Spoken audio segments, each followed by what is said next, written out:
Welcome back. After a racially charged incident with D.C. police, troubled and angry 16-year-old Malcolm is sent by his mom to spend the summer at the family farm in Mississippi. Then, through the help of a ghostly ancestor, he travels back in time on a journey to Reconstruction-era America to find his place in the modern-day struggle for Black progress. Black Was the Ink is the debut novel from Michelle Coles. She's an experienced civil rights attorney in the Department of Justice and mother of four. Thank you for joining us. Hi, Michelle. How are you today? I'm wonderful. Thank you for having me. Tell us more about the inspiration for writing the book, the title, and its main character, Malcolm. So the inspiration was I was on maternity leave with the second of my four boys in the summer of 2015 when the Mother Emanuel massacre happened. And like most Americans, I was shaken to my core by the terrible tragedy that we watched unfold us in front of us, and how senseless it was that it was based on a young man, a teenager's belief in white supremacy that had been fed to him. And so I was at that point really concerned. And there's always been a lot of concerns, but I think at that moment in history in 2015, a lot of people thought that maybe we had entered a post-racial America and that we were putting some of those skeletons that had always haunted us to rest for good. And with that incident, it just reminded me that those skeletons and bones are very much still with us. And so I wanted to write something to help my infant son that I just had be able to contextualize and understand the world that he was being born into when he was ready. It's a young adult, so it's aged for 13 and older. But when he was ready to understand a more complete American history, I wanted him to have that available. And I also wanted to write something that communities that are different from mine and may not have been exposed to the experiences and the perspectives of my family members, a way that they can understand history and empathize with people that were different from them, and hopefully serve as a counter narrative to the white supremacy that they may be taught in certain places. So let's talk about this young man, Malcolm. He's the main character in the book. He travels to Reconstruction-era America. Why did you zero in on that period of history?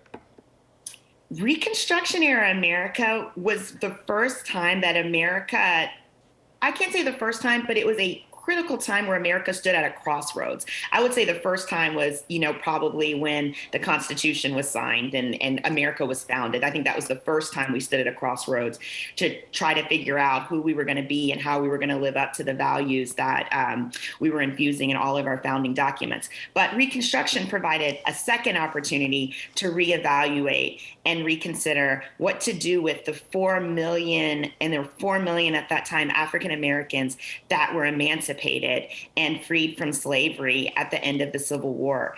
And there were a lot of people, Black, white, and everything, that felt very strongly that African Americans should be fully integrated and treated as citizens, made citizens. The 14th Amendment was passed to, make sure that everyone who was born in America had the full rights of citizenship and due process rights, and really like all the things that make America unique and wonderful and great in the world, that should apply to all Americans. Mm-hmm. And people shouldn't be treated differently because of their color or their previous condition of servitude. And so there were a lot of people that lived in that Reconstruction era that were working really hard to make that a reality. And in fact, Malcolm meets some of these people in his time travel back to Reconstruction, and you introduce the reader to Hiram Revels and some of the other historic characters, African American, that lived during Reconstruction.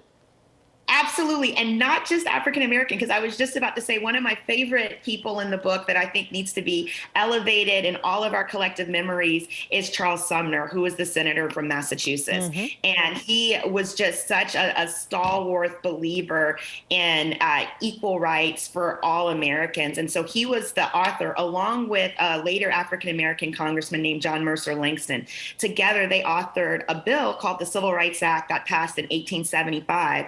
And less than 10 years later, that bill was struck down by the Supreme Court as being unconstitutional, but it still served as a template for the 1964 Civil Rights Act that was eventually passed nearly 100 years later. So there's so much that happened in this period that set the stage for later events, but has been completely forgotten, that I felt like all of us, our kids, everyone, that cares about civil rights and equal rights would benefit from knowing about this history. The book is getting great reviews. One of the reviews says the book looks at how the past informs the future, and you do a great job storytelling and weaving in the facts of history. But I want to ask you, as a civil rights attorney, do you see any parallels between Reconstruction and where we are today in America? I see so many parallels, and I saw them daily as I was researching the book and writing the book, where my jaw would just drop. Thank you for showing that. I've been doing what I call a fake book tour, where I've been taking pictures of my book, Black Was the Ink, at different places of historical significance that are, that are still, they're places that people could walk by every day. All of these places are in DC, but they have ties to the Reconstruction era.